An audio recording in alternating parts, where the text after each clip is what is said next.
Hi, thank you for watching my channel today. My channel is Your True Self and my name is Sarah, and today I'm doing something I haven't done before, which is called What's on My Shelf.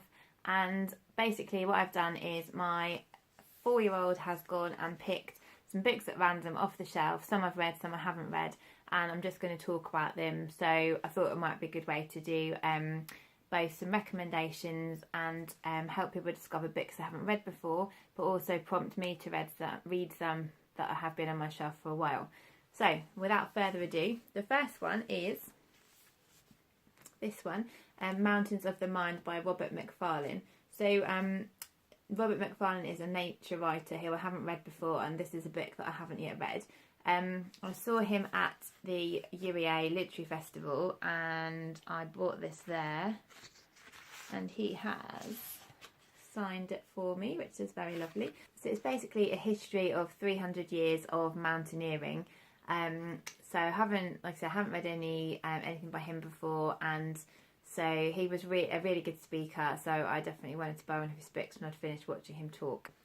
The next book that I have is called Thorny Holds by Mary Stewart, and this is a book that my mum and I read when I was probably about 11 or 12, and it's never left me, this book, so I really want to read it again. And it's only a little book, and I've been meaning to read it again for years, because it's one of those books where, because I read it when I was so young, I don't know if I loved it so much because I was so young and I didn't have it as discerning a literary taste, but my mum really loved it as well, so that's a good sign. I'd really like to give it another go. It's got it says so it's the house is called Thornyhold. It's set in the woods, and it's got some sort of magical realism in it. There's a mysterious neighbour. There's some sort of magic going on, and it was a really sort of cosy but slightly not dark's the wrong word, sort of cosy but magical story, which I'd really love to read again. Right, she then picked pretty much all the biggest books she could find off my shelf, so this will give me a bit of a muscle workout. So the next one is The Shelter of Stone by Jean M. Auel. This is part of a series, so this is part of the Earth's Children series. The Earth's Children series is following a girl called Auel as she grows up, and she is it's set in prehistoric times, and it's the only books I've ever read in prehistoric times, and I started reading them when I was in year 6 of school, so that was when I was 11, and I think there's 6 in the series. So this is number 5. This is terrible, I can't even remember if this is the last one. But I've read the whole series, and I absolutely loved the series as I was reading them. And again, it's exactly the same as Thornyhold, because I read the first one when I was so young. I don't know if I'd go back now and love it so much, but I have some of the series, and I have book 1, The Clan of the Cave Bear, and I absolutely would love to go back and reread that one as well, and reread the whole series just because I loved them so much. I learnt so much when I was reading them as well, because I've never read anything, like I say, set in the prehistoric time, so I'd thoroughly recommend the series based on how much I loved it as I was growing up. The next one is The Muse by Jessie Burton. I haven't read this one yet. Jessie Burton's first book was The Miniaturist, which I absolutely loved, and this is her second book, which is a bit different. This one is I think it's set in Spain. So it's set between 2 places, so in London, a gallery in London, and rural Spain in 1936. So it goes between the 2 times. I bought it when it came out, and I don't know why I haven't read it yet, but I've also got it on Audible. So I'm not sure if I will read it or listen to it. I'll probably read it just because, well, I don't know actually. I might even do both at the same time, just because I don't want the narrator to spoil it for me if I don't like the narrator too much. So we'll see, but this is this is something which I really should hurry up and get to. Next, another one I have read, so The Casual Vacancy by J.K. Rowling. This is her first adult fiction book that she did after the Harry Potter series. I listened to this on Audible and absolutely loved it. So it's basically it's about it's set in a village, and there is a place becomes vacant on the parish council, and it's about who's going to get appointed, and it's about the people who are on the parish council and sort of their own lives and how they intersect on the council, and also about their members in the parish. I can't remember what the area is called. Pagford. So they talk about Pagford and the residents in Pagford and the families that live there, and talks about sort of the class divide. There's lots of issues about sort of welfare, drug and alcohol abuse, about privilege, about health problems, about sort of family stresses and dramas, and it's all you get to know the characters really well, so quite in-depth character studies. There's not masses and masses of plot, but you do really feel like you get to know the characters and their lives really well, and this was a brilliant book.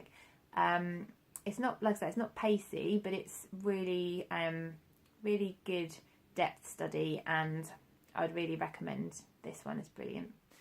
The next one is one of my favourites from last year. So this is called Under a Pole Star by Stef Penney.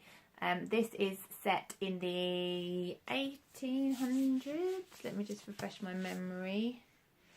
Yeah, the late 1800s, and it's about Arctic explorers.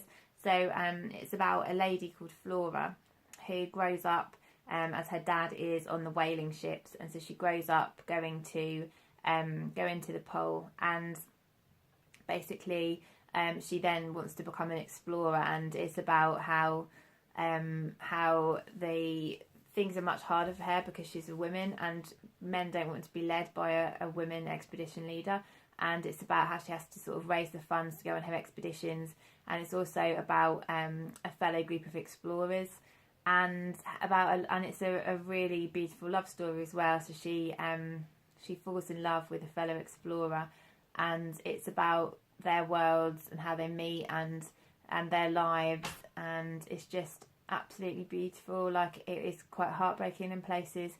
It's beautifully written, the scenery is gorgeous, the atmosphere is amazing, and you will totally love this book. It's a very big book, but I raced through it because the plot was lovely, the writer was lovely, and I just loved it.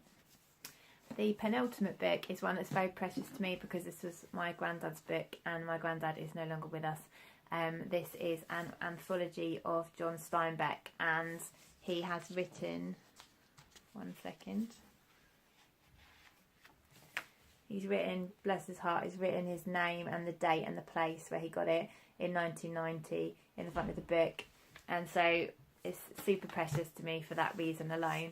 I took it from his house when we were going through his things, and so I've only read of the books. I've only read East of Eden, and I didn't really like it. I just found it like quite miserable, and I didn't really like the characters. It's quite long.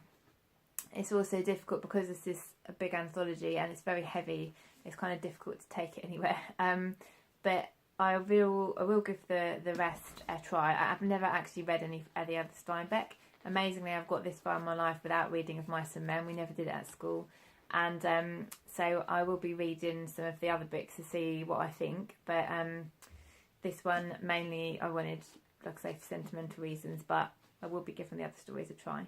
And the last one is one that I've had on my shelf for years and years and years and years. I've never read. And this is Ricky Tomlinson's autobiography called Ricky. I,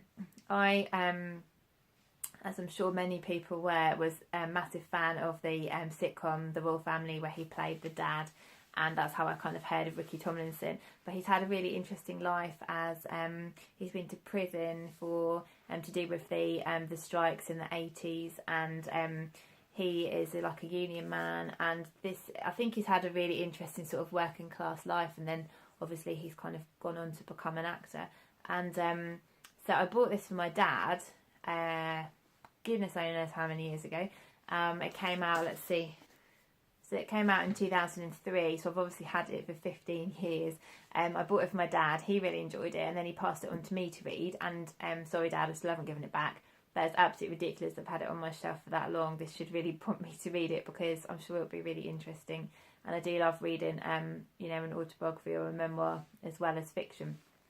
So that was my random books on my shelves, number 1. I think it's something that I'll carry on doing by getting Faye, my daughter, to pick up some different books and prompt me to talk about them. So thank you for watching, and let me know if you've read any of them, what you think, and I hope you're having a good week, and I'll see you soon. Bye.